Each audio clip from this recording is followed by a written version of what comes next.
The sun had not yet risen over the parched landscape of Rajasthan, but the air was already thick with the taste of grit.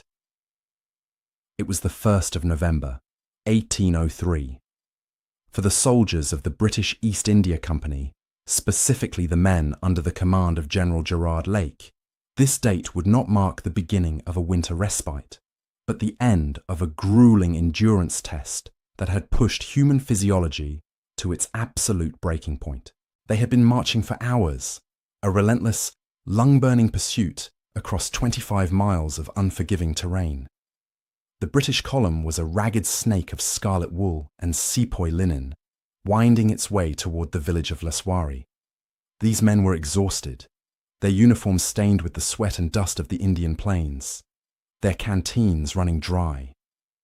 They were chasing the remnants of the Maratha Empire's northern army, a force that had been the dominant power in the region for generations. But as the dawn light began to bleed across the horizon, revealing the dry riverbeds and the swaying fields of tall, surput grass, the British vanguard realized they were not chasing a fleeing rabble. They were running headlong into a fortress of flesh and iron. General Gerard Lake rode at the head of this dust-choked column. At 59 years old, Lake was a relic of an older style of warfare, a fire-eater who believed that the presence of a commander at the very front of the line was worth 1,000 muskets. He was tired, his horses were tired, and his infantry was miles behind, struggling to keep pace with the cavalry. Lake's intelligence suggested that the Maratha forces were attempting to slip away, to retreat and regroup for a fight on another day. It was this belief that drove him forward with a desperate urgency. In the mind of the general, delay meant failure. If the Marathas escaped the trap now, the war might drag on for years. However, the dust cloud that hung over the fields near Laswari concealed a terrifying reality. Hidden within that choking haze was not a disorganized retreat, but a highly disciplined army waiting in battle order. This was the flower of the Maratha military, the legendary Deccan Invincibles. These were not irregular feudal levies. They were professional battalions trained by French officers, most notably the departed Pierre Quillier-Perron. They drilled like Europeans, they marched like Europeans, and most critically, they handled artillery with a proficiency that rivaled the best gunners of Napoleon's France. As the British advanced guard, composed primarily of light dragoons, crested the rise, the full scope of the deception became clear. The Marathas were not running. They had deployed in a massive defensive crescent, their left flank anchored on the village of Laswari, their right tucked into a ravine. Between these points stood a wall of 30,000 men. But it was not the infantry that froze the blood of the British dragoons. It was the guns, 70 heavy cannon, dark iron beasts capable of tearing entire regiments apart, were positioned along the Maratha line. The tall grass, which grew to the height of a man's chest, masked their positions perfectly. The Maratha gunners, veterans of a dozen campaigns, stood ready with slow matches burning. They had chained their cannons together with heavy iron links, a tactical innovation designed to prevent cavalry from riding between the guns to sabre the crews. It was a barricade of iron, intending to force any attacker into a suicidal frontal assault. General Lake, peering through the morning haze, made a decision that would define the bloody nature of the day. He had only his cavalry with him. His infantry, including the stalwart 76th Regiment, was still hours away, trudging through the heat. A cautious commander would have halted, waited for the foot soldiers and the heavy guns, and formed a proper line of battle. But Lake feared that the dust cloud meant the enemy was preparing to withdraw. He believed he had to pin them down immediately, or lose the prize forever. At 6 o'clock in the morning, with the sun just beginning to bake the battlefield, Lake ordered his cavalry to attack. It was a gamble of staggering proportions, a few thousand horsemen riding against an entrenched army of 30,000, supported by heavy artillery. As the trumpets sounded the charge, the silence of the morning was shattered. The ground began to tremble under the hooves of the dragoons, and the devil's wind, the roar of the Maratha Grand Battery, erupted. The Battle of Laswari had begun, not with a maneuver, but with a collision. The charge of the British cavalry was a spectacle of doomed magnificence. The 8th, 27th and 29th Light Dragoons, alongside the native Sawars, galloped into the teeth of the Maratha position. From a distance, it looked like a sweeping tide of horseflesh and sabre points. But as they closed the distance, the geometry of the battlefield turned against them. The tall surput grass, which had hidden the enemy guns, now served to obscure the uneven ground, causing horses to stumble and break stride just as the Maratha gunners applied their slow matches to the touch holes. The result was instantaneous carnage. The Maratha artillery did not fire round shot, aimed to knock down walls or bounce through ranks. At this range, they fired canister, tins packed with musket balls that burst upon leaving the muzzle, turning each cannon into a giant shotgun. The lead squadrons of the British cavalry simply evaporated. Horses and riders were shredded by the hail of lead, their momentum arrested by a wall of physics that no amount of courage could overcome. Those dragoons who miraculously survived the initial volley and reached the gun line found a new, horrific surprise waiting for them. As they reined in their foaming mounts, expecting to slash down the gunners and spike the vents of the cannons, they found their path blocked by heavy iron chains. The Maratha engineers had linked the carriages of their batteries together, creating a continuous, impenetrable barrier. The British horses, terrified by the noise and the smell of blood, refused to jump the iron links. The cavalry was trapped, pressing against the very muzzles of the guns they had come to capture. The Maratha gunners, fighting with a ferocity that stunned the British officers, did not flee. They ducked under the axles of their cannons, sheltered by the heavy wood and iron, and slashed at the legs of the British horses with their curved tulwars.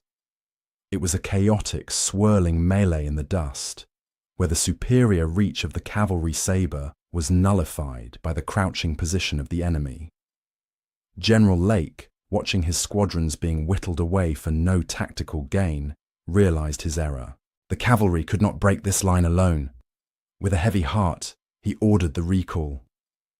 The dragoons, leaving a carpet of fallen men and horses behind them, wheeled about and retreated out of canister range, but the ordeal was far from over.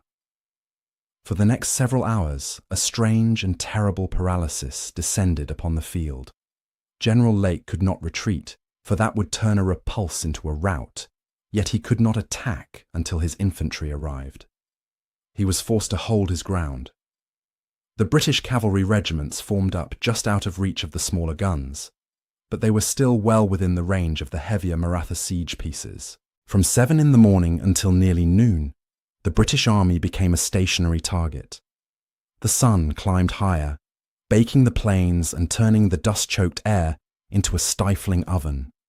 Through this heat, the Maratha heavy artillery kept up a relentless, methodical bombardment. Cannonballs ploughed through the stationary ranks of men and horses. There was no glory here, only the grim mathematics of attrition. Men sat atop their horses, watching their comrades disintegrated by bouncing iron shot, unable to move, unable to fight back. They simply had to sit and wait for the infantry, while the devil's wind howled around them. It was not until the sun was at its zenith, high noon, that a different kind of dust cloud appeared on the horizon. It was the British infantry.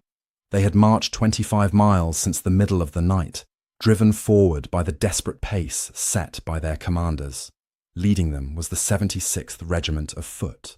They were known as the Hindustan Regiment, a unit that had spent so many years in India that the red dye of their coats had faded to a pale, dusty pink, and their ranks were filled with hardened veterans who knew the subcontinent better than they knew England.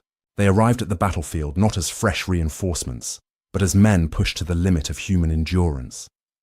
Their lips were cracked from thirst, their uniforms soaked with sweat, their legs trembling with fatigue. They marched past the mangled remains of the cavalry horses, the smell of burnt hair and blood assaulting their senses. As they formed up, panting in the heat, they looked toward the Maratha line. The enemy had used the lull to reinforce their position, drawing their infantry tighter around the guns. The 76th, comprising fewer than 1,000 men, along with the native infantry battalions, looked woefully insignificant against the mass of 30,000 waiting across the field. But General Lake, seeing his old diehards arrive, knew there was no time for rest. The battle had to be decided now, or not at all. The arrival of the infantry brought a momentary lull to the battlefield, a strange suffocating silence that hung heavy in the midday heat. General Lake, observing the exhausted state of his newly arrived troops, knew that to throw them immediately into the meat grinder of the Maratha line was a recipe for disaster. These men had marched all night and half the day. Their water canteens were dry and their legs were leaden. Yet, the strategic imperative remained unchanged. The Maratha guns had to be taken. In a final attempt to avoid the slaughter that seemed inevitable, Lake attempted a diplomatic gambit. He sent an offer of terms across the lines. If the Maratha commanders would surrender their artillery and abandon the field, they would be allowed to march away with their lives and their honor intact. For an agonizing hour, it seemed as though the offer might be accepted. The Maratha firing ceased. The Devil's Wind fell silent. On the British side, soldiers collapsed into the dust, grateful for the reprieve from the shelling, hoping that the politics of officers would spare them the work of bayonets. However, the silence of the Laswari Plain was a deception. Whether through a breakdown in the Maratha chain of command or a calculated ruse to allow their infantry to reposition, the truce disintegrated as quickly as it had formed. Around 1 o'clock in the afternoon, just as Lake was preparing to formalize the surrender, the Maratha line erupted once more. A fresh, furious bombardment tore into the British positions, signaling that there would be no negotiation. The time for talking was over. The issue would be decided by blood. Lake's reaction was immediate and uncompromising. He had tried maneuver, and he had tried diplomacy. Now, he would resort to the most brutal, direct tactic in the manual of arms, a frontal assault. But Lake faced a critical tactical problem. The Maratha front was too wide, extending over 2 miles, and his own force was pitifully small. Barely 4,000 infantrymen against an entrenched enemy 7 times their number. If he stretched his men out into a traditional thin red line, they would be so spread out that a single cavalry charge would shatter them like glass. Instead, Lake chose a formation of extreme risk and concentrated violence. He ordered the 76th Regiment, along with the 12th, 15th and 16th Bengal Native Infantry, to form a single, dense column. They would not try to envelope the enemy. They would act as a human battering ram, aimed directly at the heart of the Maratha right wing. It was a tactic that relied entirely on the shock of impact and the moral courage of the men in the ranks. They would have to walk through the fire, ignoring the casualties, until they were close enough to use the bayonet. The 76th Regiment took the lead. These men, the immortals of the British Army in India, shook off the fatigue of their 25-mile march and shouldered their Brown Bess muskets. General Lake, discarding the safety of a command post, rode his horse to the very head of the column. He would not send these men into the fire. He would lead them. The order to advance was given, not with a shout that carried over the roar of the guns, but with the steady, rhythmic beating of the drums. The column stepped off, leaving the relative safety of the rear and marching into the tall Suputao grass. The vegetation was so high and so dense that it swallowed the regiment whole. From the Maratha lines, the British infantry disappeared from view, their presence betrayed only by the rippling of the grass tops and the rising dust. Inside the grass, the world narrowed to a claustrophobic nightmare for the British soldiers.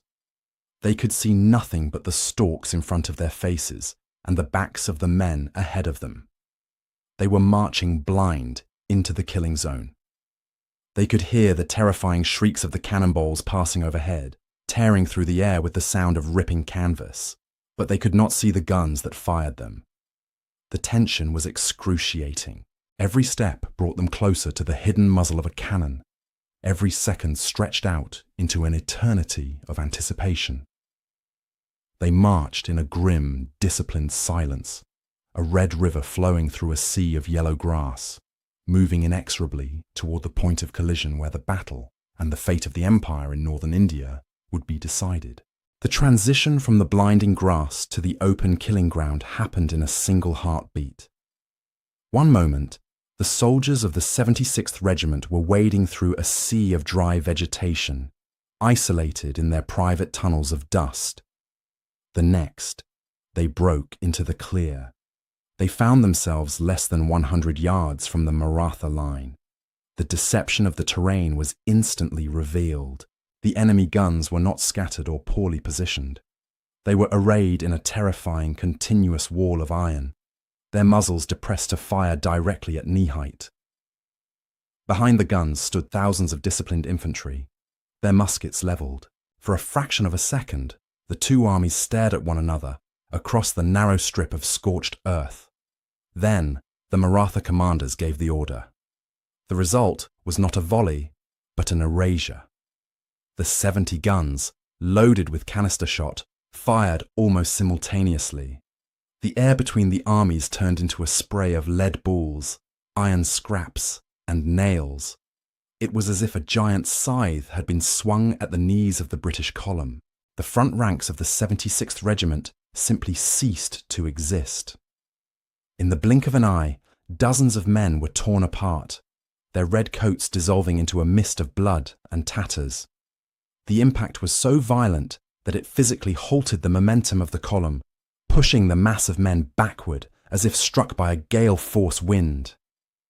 The sound was deafening, not the sharp crack of musketry, but a continuous thundering roar that vibrated in the chest cavities of the survivors. Yet, amidst this carnage, the discipline of the redcoat era asserted itself in a way that defies modern comprehension. The men did not run. The survivors in the second and third ranks stepped forward, over the bodies of their friends, to fill the gaps in the line.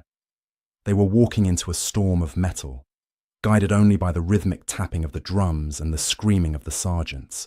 At the very front of this chaotic scene was General Gerard Lake. He had ridden his charger directly into the blast zone, a conspicuous target in his officer's uniform. As the canister shot tore through the air, Lake's horse was struck instantly. The animal collapsed, throwing the 59-year-old commander hard into the dust. For a terrifying moment, the British advance faltered. The men, seeing their general go down in the smoke, feared the worst. If the commander fell, the heart of the attack often died with him, but Lake was not dead. In a display of sheer grit that would become legendary within the regiment, he scrambled to his feet amidst the flying lead. He stripped off his heavy coat, not only to free his movement, but to frantically check his own body for wounds. Finding himself miraculously intact, he grabbed the hilt of his sword and turned back to his men. He was covered in dust, dishevelled, and on foot, but he was alive. His presence acted as a galvanic shock to the regiment. Seeing their old general standing amidst the slaughter, refusing to yield, the men of the 76th found a reserve of courage that went beyond training. However, the situation remained critical. The British were stuck in the kill zone. They were close enough to see the faces of the Maratha gunners, but not close enough to use their bayonets. The Maratha infantry began to pour musket fire into the stalled column, adding to the devastation. The tall grass behind the British, ignited by the muzzle flashes of the cannons, began to catch fire. The smoke from the burning vegetation mixed with the sulphur of the gunpowder, creating a choking, hellish twilight. The wounded, unable to crawl away, screamed as the flames crept toward them. It was a stalemate of butchery. The British could not advance against the canister fire without being cut to pieces, but they refused to retreat. They stood their ground, firing blindly into the smoke, dying where they stood. General Lake, realizing that his column was being whittled away to nothing, looked desperately for a mount. He could not command a battle on foot in this tall grass. He needed to see, and he needed to be seen. The assault hung by a thread. One more solid volley from the Maratha guns, one panicked movement in the British ranks, and the Battle of Laswari would turn into a massacre of the company's army. In the midst of this inferno, a scene played out that would become the defining tragedy of the battle. etched into the regimental history of the British Army for a century. Through the swirling smoke and the confusion of dying men, a rider galloped forward to reach the unhorsed commander-in-chief. It was Major George Lake, the general's own son and aide-de-camp, seeing his father stranded on foot in the kill zone, a position that was tantamount to a death sentence. The younger Lake spurred his mount through the carnage, dismounted, and offered the reins to his father. It was a moment of profound personal duty amidst a catastrophe of thousands. The general, realizing the necessity of command, accepted the mount, but the war had no respect for lineage or love. At the precise moment General Lake placed his foot in the stirrup to mount, a volley of musket fire swept the area. Major George Lake, standing exposed beside the horse, was struck. A heavy ball shattered his arm and tore into his side. He collapsed into the high grass, blood staining his uniform, falling at the feet of the horse he had just surrendered to save his father. General Lake, now mounted, looked down to see his son bleeding out in the dust. The emotional shock was absolute. For a fleeting second, the general was not a commander, but a father watching his child die. He made to dismount, to kneel beside the boy, but the roar of the battle snapped him back to the terrible reality of his position. Around him, hundreds of men were depending on his leadership for their own survival. If he stopped to grieve now, they would all die. With a heart turned to stone, General Lake turned his face away from his fallen son and looked back toward the enemy line. The personal anguish was instantly transmuted into a cold, terrifying rage. The horror of the moment was compounded just yards away. Major General Ware, commanding the right wing of the assault and rallying the sepoy battalions of the 12th and 16th Native Infantry, was shouting orders to steady the line. In mid-sentence, a cannonball fired from the Maratha battery at point-blank range struck him. The projectile, weighing over 12 pounds and travelling at supersonic speed, took the general's head clean off. His body remained upright in the saddle for a ghastly second before toppling over. The violence was so sudden, so total that it threatened to break the nerve of the troops entirely. The British force was now teetering on the edge of annihilation. They had lost their primary field commanders. Their general was soaked in the blood of his son, and the canister shot was cutting swaths through their ranks. The 76th Regiment had lost nearly a third of its strength in 10 minutes. The native infantry battalions were wavering, their formation shaken by the loss of Ware. But it was in this crucible that the discipline of the era produced its most paradoxical effect. Instead of breaking, the men became possessed by a collective fury. Seeing their old general mounted once more, his sword pointing not to the rear, but directly at the guns that had butchered them, the panic evaporated. The fear of death was replaced by a desperate need to close with the enemy, to stop the cannons by any means necessary. General Lake did not give a complex order. He simply raised his sword and spurred his horse forward. The 76th Regiment, perceiving the movement, let out a sound that Maratha accounts later described with awe. It was not a scream of terror, but a sharp, unified cheer, a guttural release of tension. The thin red line, now ragged and bleeding, surged forward. They did not march this time. They ran. They scrambled over the uneven ground, boots tearing through the burning grass, bayonets lowered. They covered the final 80 yards in seconds, passing through one last, devastating discharge of canister shot that dropped dozens more. But the momentum was unstoppable. The British infantry crashed into the Maratha gun line. The battle ceased to be a contest of ballistics and became a contest of muscle and steel. The redcoats threw themselves over the wheels of the cannons, stabbing at the gunners who fought back with sponges, rammers and tulwars. The devil's wind was finally silenced, choked off by the bodies of the men who had charged into its mouth.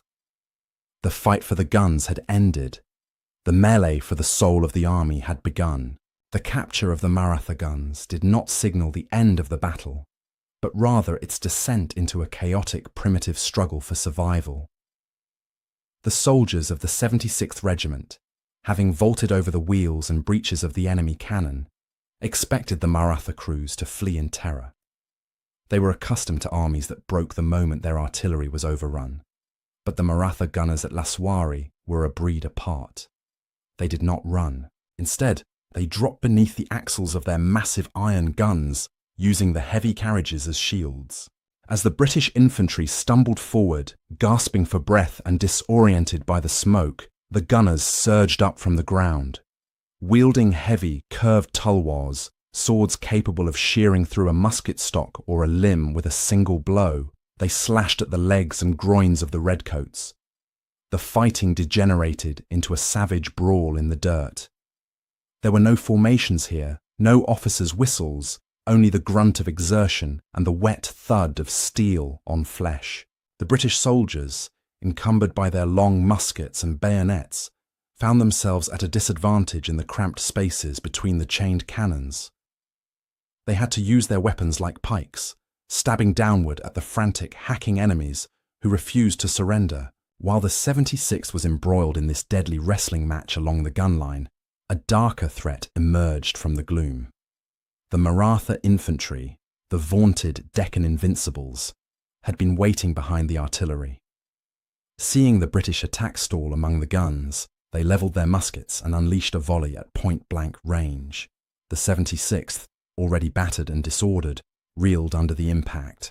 They were trapped. Behind them lay the burning grass and the bodies of their comrades. In front of them stood thousands of fresh, French-trained infantry, and all around them, the gunners were fighting to the death. The British attack, so heroically delivered, was in danger of being swallowed whole. General Lake, watching from his new mount, saw the crisis unfolding with terrified clarity. The 76th was shrinking. The Hindustan regiment was being ground into dust by the sheer weight of Maratha numbers. If they broke now, the battle was lost, and the army would be massacred. Lake looked to his rear, toward the only reserve he had left, the British cavalry. The 29th Light Dragoons had been waiting in the reserve, suffering under the long bombardment, watching their friends in the infantry march into the fire. Now Lake gave the signal. It was a desperate order. He was commanding the cavalry to charge not around the flank, but directly through the centre, to thread the needle between the struggling ranks of the 76th Regiment and smash into the Maratha infantry beyond. The dragoons spurred their horses forward. The roar of the galloping hooves added a new, terrifying bass note to the cacophony of the battlefield. As they approached the rear of the 76th, the infantrymen, sensing the vibration of the ground, instinctively pressed themselves together to open gaps in their line. The cavalry thundered through these narrow corridors, passing inches from the shoulders of the redcoats. It was a maneuver of breathtaking precision, executed in the midst of a slaughterhouse. Bursting through the front of the British line, the 29th Dragoons slammed into the Maratha infantry with the force of a tidal wave. The psychological impact was devastating.